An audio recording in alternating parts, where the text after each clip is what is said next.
alegria e ação. A alegria espontânea, que decorre de uma conduta digna, é geradora de saúde e bem-estar. O homem que executa com prazer os seus deveres e sabe transformar as situações difíceis, dando-lhes cor e beleza, supera os impedimentos e facilita a realização de qualquer empresa. A alegria, desse modo, resulta de uma visão positiva da vida, que se enriquece de inestimáveis tesouros de paz interior. Viver deve ser um hino de júbilo para todos quantos se movimentam na terra. Oportunidade superior de ascensão pode ser considerada uma bênção de alto porte, que somente uma conduta jubilosa e reconhecida pode exteriorizar como forma de gratidão. Quanto faças, realiza-o com alegria. Põe estrelas de esperança no teu céu de provações e rejubila-te pelo ensejo evolutivo. Abre-te a outros corações que anelam por amizade e aumenta o teu círculo de companheiros, transmitindo-lhes as emoções gratas do ato de viver. Qualquer ação inspirada pela alegria torna-se mais fácil de ser executada e aureola-se da mirífica luz do bem. Nem sempre é o fato em si o grande problema, mas o estado de ânimo e a forma de o encarar por aquele que o deve enfrentar.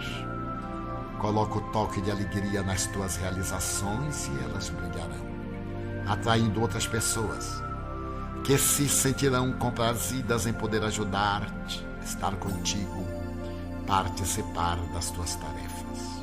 O Evangelho é uma boa nova de alegria, pois que ensina a superar a dor, a sombra da saudade e aclara o enigma da morte. Neste, como em todos os teus dias, se alegre, demonstrando gratidão a Deus por estares vivendo.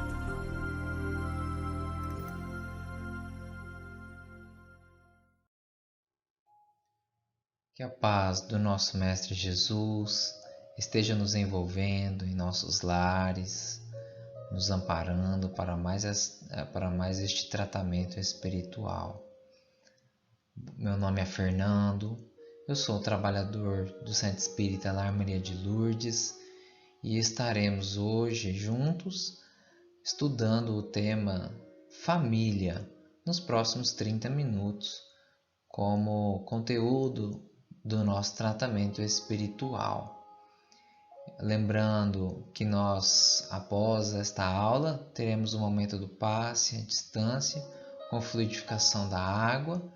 Então, coloquemos ao nosso alcance, à nossa mesa, um recipiente com água, um copo, uma jarra, para ser fluidificado. Então, nós iremos ler uma mensagem breve e faremos uma prece para o início.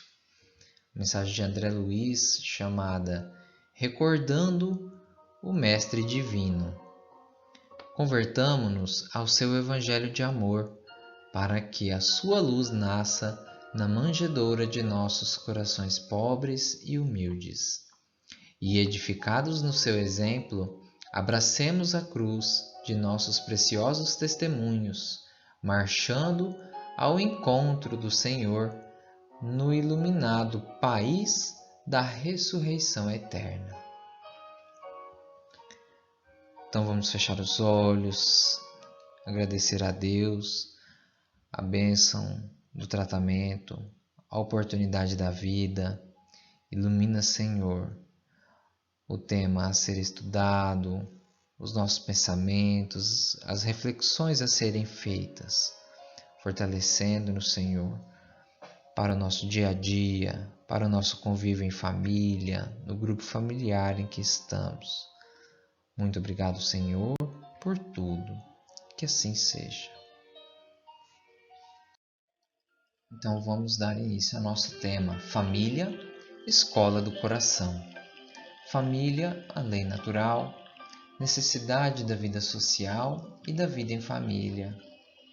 Então Allan Kardec, em O Livro dos Espíritos, ele questiona aos benfeitores o porquê de nós termos essa necessidade de viver em sociedade, de viver com alguém, de ter uma família, de ter filhos e assim por diante. Então Kardec ele pergunta aos espíritos por que nós temos que viver em sociedade.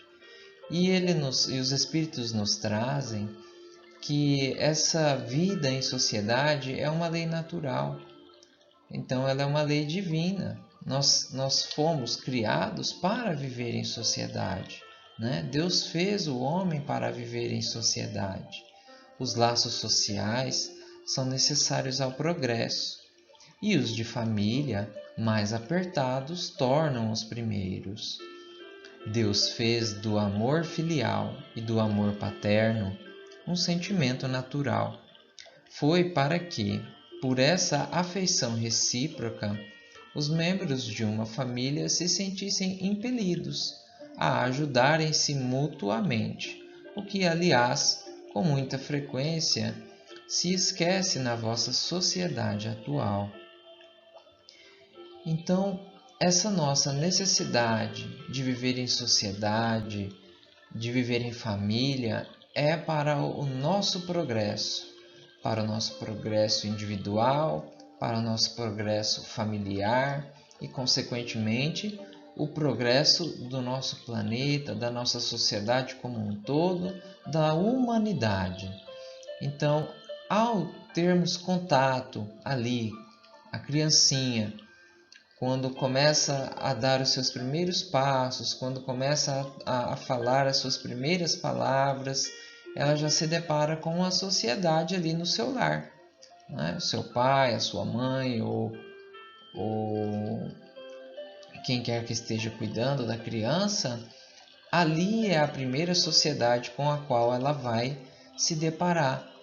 Então, desde criancinha, desde pequenos, nós já temos essa oportunidade de ir praticando essa vivência em sociedade. Daí porque o lar, a família, se torna uma instituição tão importante. Ela vai ser a base de como nós iremos encarar o nosso mundo lá fora. Quando nós vamos crescendo, indo para a escola, criando várias oportunidades, várias entradas na sociedade em que vivemos, né?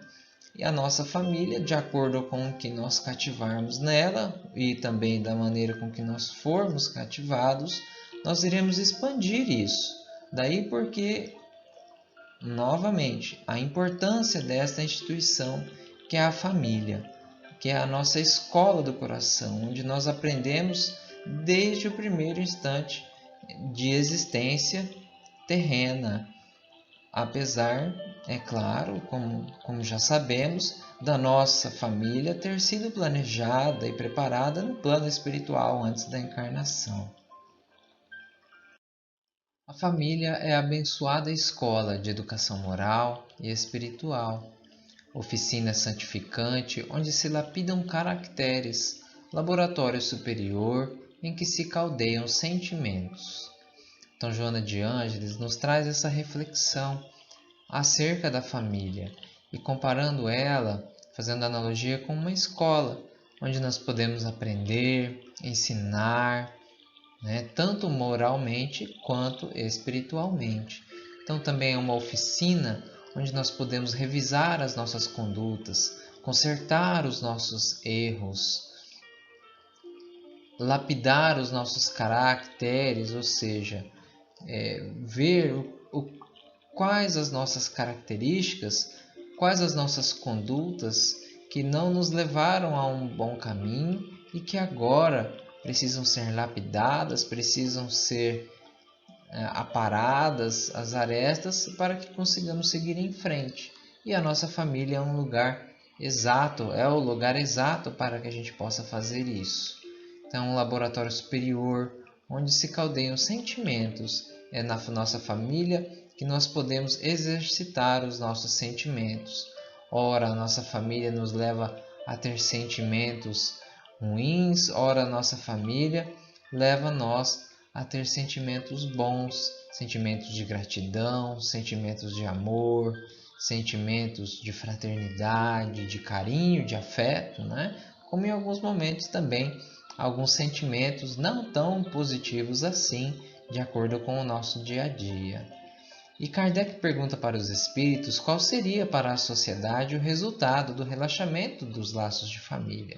Seria então, os espíritos respondem, uma recrudescência do egoísmo, ou seja, a pessoa que não quisesse mais viver em família, ela voltaria a ser uma egoísta, porque ela não vai querer mais viver em sociedade, não vai querer mais viver em família, porque ela vai ter tudo só para ela, os sentimentos só para ela, tudo só para ela, sendo egoísta, não querendo nada de bom para os outros, mas sim para ela.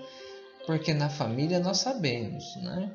Ora nós somos ajudados, mas ora nós precisamos ajudar também. Nós deixamos as nossas dificuldades de lado, os nossos sofrimentos de lado, para acalmar, para consolar outro da nossa família que está ali momentaneamente mais necessitado do que nós. E já não é o que o egoísta busca fazer. O egoísta busca se afastar de tudo, onde ele não vai ter a oportunidade de cultivar esses sentimentos, de exercitar assim as virtudes, as boas condutas, os bons pensamentos, o que trará dificuldades para ele. Mas isso não deve ser a conduta nossa enquanto cristão. Nós devemos ajudar mutuamente, ajudar-nos mutuamente, ajudar quando alguém precisa, ser ajudado e ter a humildade de pedir ajuda quando nós precisamos também. Porque isso não fará com que nós não sejamos egoístas, que nós consigamos viver em sociedade, consigamos viver em família. A família é o primeiro mandato de serviço cristão. O lar é o santuário em que a bondade de Deus te situa. Dentro dele, nos fios da consanguinidade, recebes o teu primeiro mandato de serviço cristão. É daí que te avistas com o adversário de ontem, convertido em parente próximo, e que retomas o contato de afeições queridas que o tempo não apagou. Então o lar é esse santuário. Deus, ele nos dá essa oportunidade de, pelos laços consanguíneos ali, nos reencontrarmos com dois tipos de situação. Com aqueles em que a gente teve dificuldade no passado e que reencarnamos juntos para superar essas dificuldades, para superar esses sentimentos negativos que temos um com o outro e progredirmos os dois, ou ainda retomar o contato daqueles que a gente amou muito e que continuou amando depois do desencarne, continuou gostando, continuou cuidando lá no plano espiritual. E esse carinho e esse afeto, ele não se apaga. Então ele vem junto conosco para essa nova reencarnação e principalmente para nos ajudar a superar dificuldades com aqueles em que a gente até mesmo criou essas dificuldades. Prejudicamos alguém no passado e precisamos inclusive de ajuda para consertar esses erros, para consertar essas falhas que a gente teve, que a gente cometeu com o outro e que agora encontra-se dentro da nossa família, convivendo conosco diariamente, todos os dias, muitas horas do dia, para que a gente encare ali de frente essa situação, né? E essa situação que precisa ser superada. Então, qual a melhor maneira de nós passarmos em uma prova? É justamente fazendo a prova. Então, aqueles com quem a gente teve dificuldade em vida passada, em que tivemos sentimentos ruins que não foram superados, que não foram perdoados, nós vamos reencarnar novamente com eles para colocar à prova o que a gente aprendeu com o Evangelho do Cristo sobre perdão, sobre esquecimento das ofensas, sobre amar ao próximo. E aí, então, dentro da nossa família é que se torna esse primeiro mandato de serviço cristão. É a oportunidade que a gente tem de colocar em prática tudo aquilo que a gente aprendeu com o Evangelho do nosso Mestre Jesus. Então, colocar em prática, não só estudar, não só ler, não só meditar sobre o Evangelho, mas colocá-lo em prática. E dentro da nossa família é o lugar mais adequado para nós executarmos essa prática. Executar a prática da paciência, da humildade, da resignação, entre outras virtudes necessárias ao convívio familiar.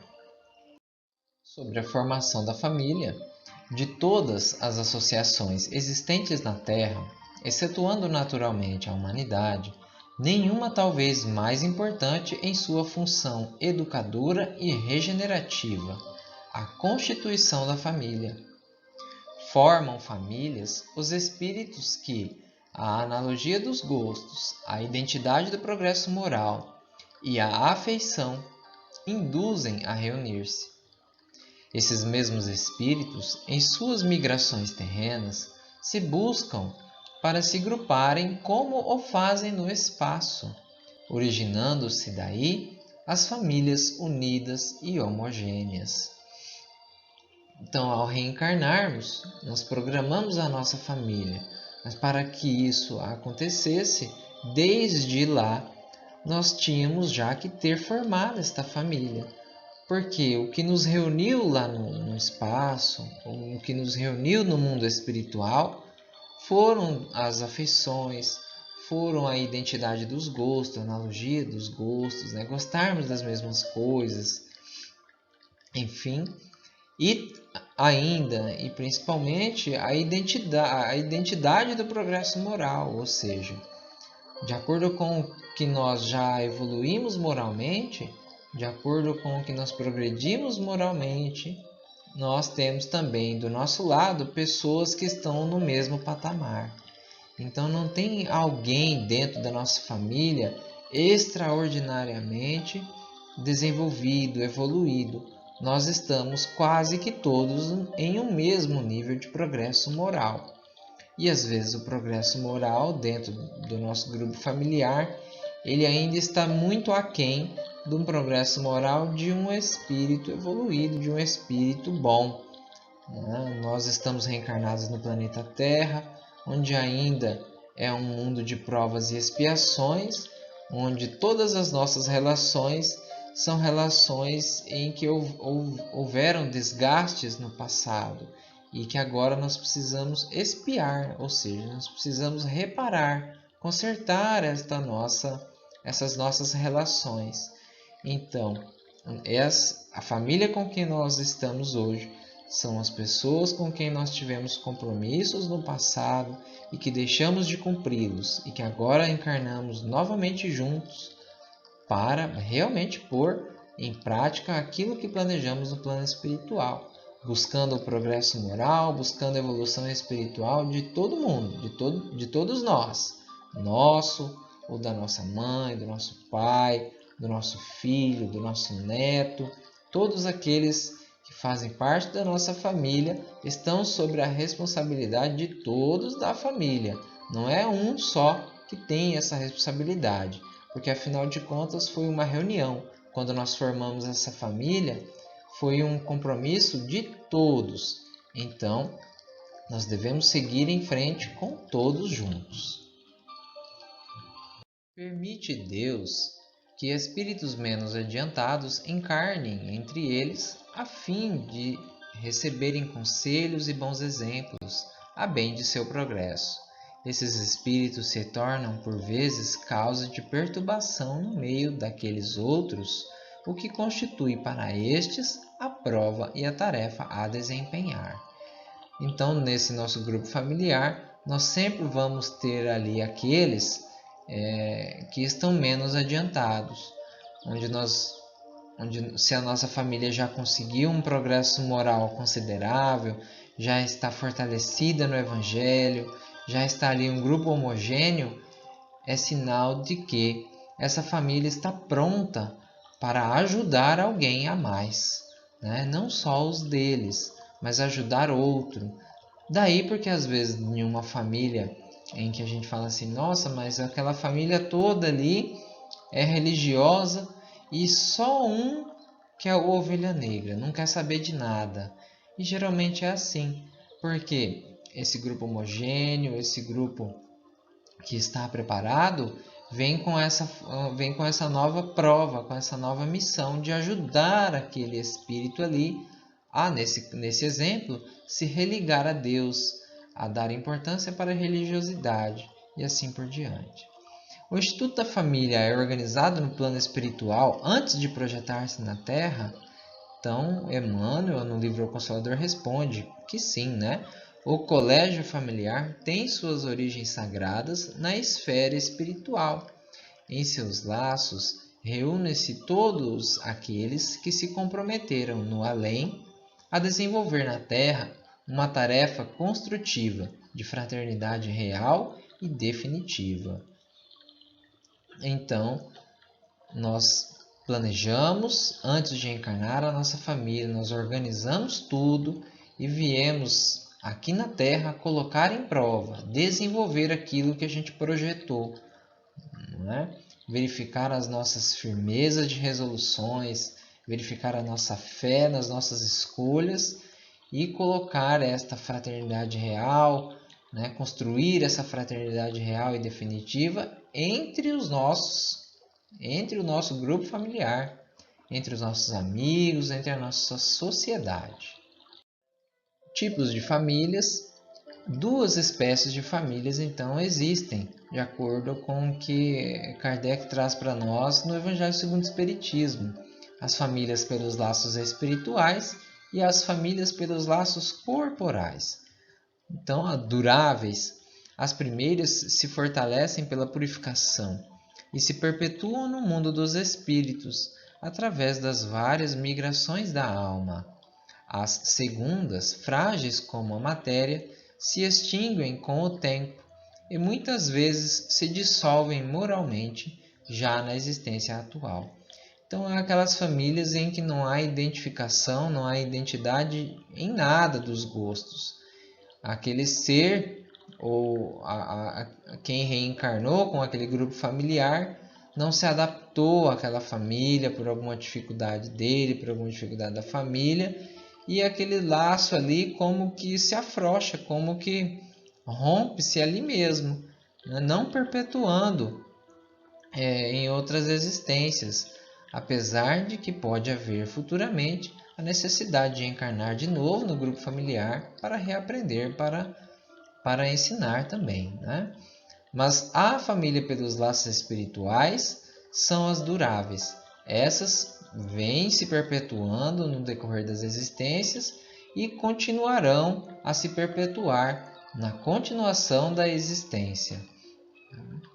Então, as famílias espirituais, essas fortalecidas pelos laços espirituais, são essas famílias que continuam, após o desencarne, continuam reunidas no espaço, lá no plano espiritual, programando, convivendo, ajudando aqueles que necessitam e também, muito provavelmente, se organizarão novamente para viver na Terra como uma nova família, para reencarnar juntos, para progredir em conjunto ou ainda, como já comentamos, para receber aqueles que precisam de um impulsionamento no seu progresso moral, no seu progresso espiritual. Neste slide nós temos um exemplo, né, de como funciona a preparação na família da Terra.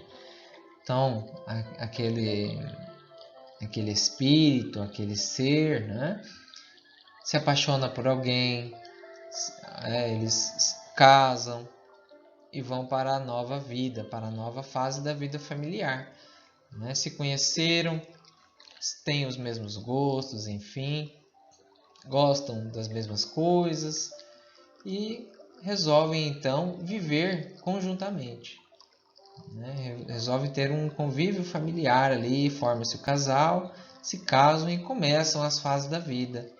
familiar. Então, geralmente se conhecem alguns na adolescência, né? Se casam, ou alguns já se conhecem na idade adulta, se casam, têm os seus filhos, ficam velhinhos, morrem, desencarnam, mas, como nós sabemos, a vida continua e então ocorre um novo nascimento, uma nova oportunidade de aprendizado, de evoluir, de aprender. E aí vem tudo de novo, né? A infância, a adolescência, né? Os namoros, o conhecimento de outras pessoas, o estudo, a vida adulta e assim por diante. E tudo. Qual que é a importância desse slide, a reflexão que a gente fazer? Tudo isso que está aí, todas essas fases da vida familiar, elas também foram planejadas por nós no plano espiritual antes de reencarnarmos. Então, muitas vezes, aquela pessoa com quem a gente está casado, aquela pessoa com quem a gente está namorando, nós planejamos e às vezes juntamente no plano espiritual. Então, a gente fala assim, nossa, parece eu não pedi a Deus esse casamento. Nós temos uma realidade a encarar, porque nós pedimos sim, e às vezes nós imploramos para Deus para ter esse casamento, para ter essa relação, para ter essa família. Porque antes de encarnarmos, nós ficamos cheios de vontade de superar as dificuldades, de superar algum sentimento negativo que ficou de uma outra existência. Então nós queremos pagar logo, nós queremos resolver a situação. Então nós planejamos reencarnar e aí nós reencarnamos. Deus atende o nosso pedido. Então toda a nossa preparação da vida atual na Terra foi planejada por nós mesmos no plano espiritual e com o aval de Jesus, com o aval de Deus. Então, o que a gente tem que pedir é para que Deus nos fortaleça, porque foi uma escolha nossa, que foi uma necessidade nossa para o nosso aprendizado, e que nós tenhamos força, fé, persistência e humildade e paciência no convívio familiar, no convívio conjugal. A família adoece. É comum observar-se que o casamento promissor repentinamente adoece. Desvelam-se empeços dos cônjuges no ramerrão do cotidiano. Conflitos, moléstias, desníveis, falhas de formação e temperamento. Então, Emmanuel, no livro Vida e Sexo, ele nos traz essa reflexão, né, que no começo do namoro são tudo mil maravilhas, não é? E ao começar a convivência juntos, ao morar na mesma casa, ao ter que dividir as contas, ao ter que um ali aguentar um pouco mais as pontas do que o outro, uma doença, uma dificuldade, um desnível, uma falha de comunicação, enfim, começam a visualizar que já não são mais da mesma maneira, que alguma coisa aconteceu e que eles estão adoecendo. Ocorre que a família é um núcleo de maior importância no organismo social. Quando se desajusta, a sociedade se desorganiza. Quando se estiola, a comunidade se desagrega. Quando falha, o grupo a que dá origem sucumbe. Santuário dos pais, escola dos filhos, oficina de experiência, o lar é a mola mestra que aciona a humanidade. Então, a importância da família, de nós cuidarmos dos nossos familiares, de quem nós estamos agora reencarnados novamente juntos para convivermos, para nos unirmos, para nos fortalecermos diante das existências que ainda virão. Nós temos ainda a ideia na nossa mente de que a nossa família é só para agora, eu tenho que conviver com ela só agora, mas não. A nossa família, ela perpetua-se nas existências. Então nós vamos continuar. Então quanto mais forte estiver os nossos laços familiares, mais forte será a sociedade em que a gente vive, mais unida será a sociedade em que a gente vive. Se a nossa família é pautada em bons princípios, em conduta moral edificante, um conjunto de várias famílias também fazendo isso vai formar uma comunidade forte, uma comunidade firme e principalmente uma comunidade, uma sociedade voltada para os princípios do Cristo, para os princípios cristãos de amar ao próximo, de perdão. Não é isso mesmo? Então, olha a importância que os benfeitores dão para a família, conhecedores que são. Então, nós devemos sempre lembrar, né, que o lar é a mola mestra. Então, lembrando que a siglazinha lar, né, pode significar também lugar de amor e respeito. Então, a importância do lar, um lugar de amor e respeito. O que fazer então? Exercício do bem no nosso lar, a oração, lembrar principalmente dessa virtude da humildade, né? O entendimento das coisas.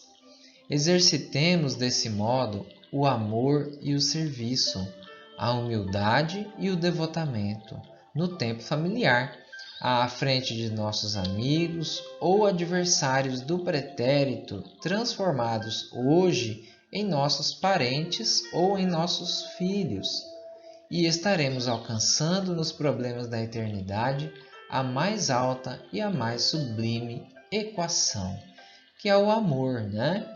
Então, a gente sempre executar isso, exercitar isso. O que a gente deve fazer na nossa casa? Exercício do bem, fazer o bem.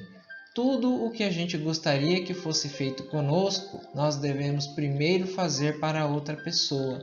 Essa é uma regra geral, universal, de conduta de toda e qualquer pessoa, né? Orar, pedir ajuda a Deus, aos benfeitores, para compreender, para ter o entendimento, o discernimento da nossa família atual, também é muito importante. E sempre lembrando da humildade. Nós não somos melhor do que ninguém, não somos melhores que os nossos familiares, até mesmo aquele em que a gente tende a julgar ou que o nosso próprio grupo familiar tende a julgar por erros cometidos, por dificuldades encontradas, nós também devemos nos colocar em posição de humildade, porque se nós não estamos fazendo isso agora, mas talvez nós já fizemos isso, nós já despertamos e estamos em uma nova condição. E o nosso parente ainda não, então o nosso dever é ajudá-lo. Lembrando sempre de Jesus e suas palavras. Amarás o Senhor teu Deus de todo o teu coração, de toda a tua alma e de todo o teu espírito. Este é o maior e primeiro mandamento.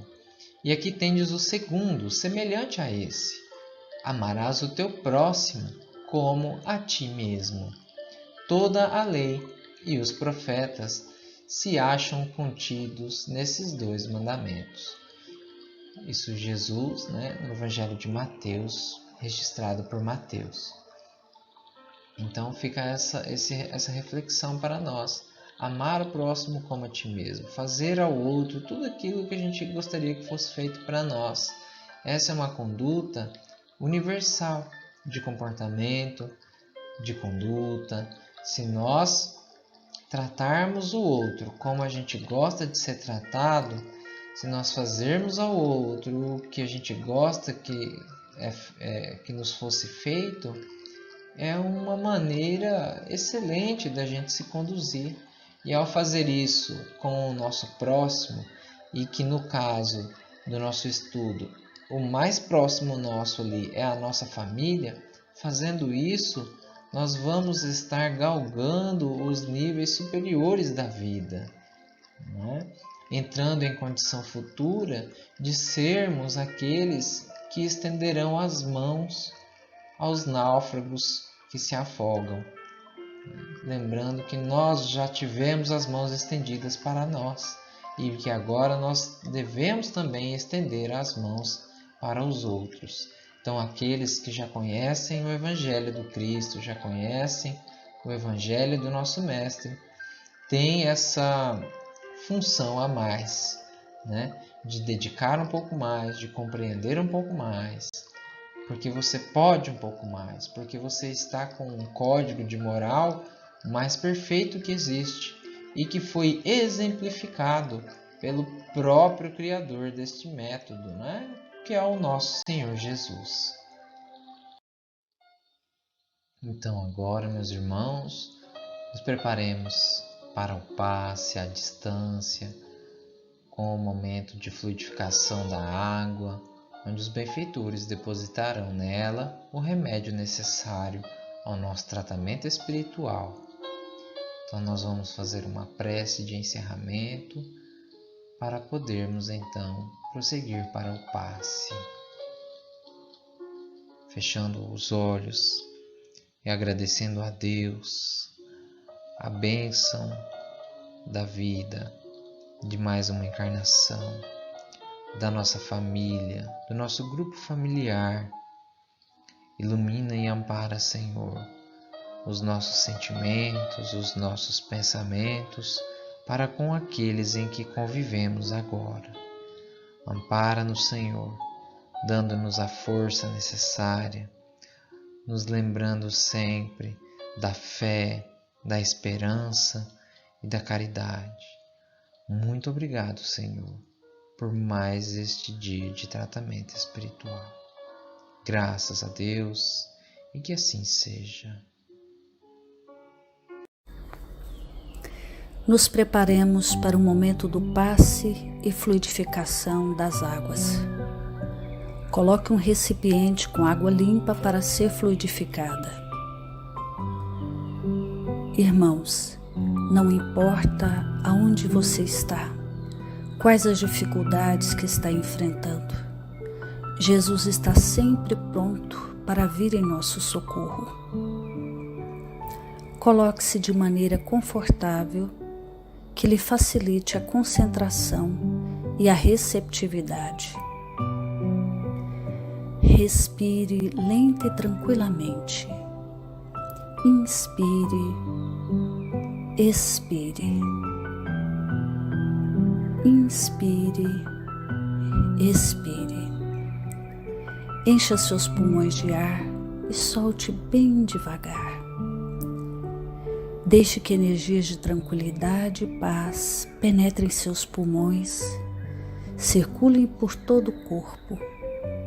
Sua alma, em harmonia com o corpo, se sente tranquila e em paz.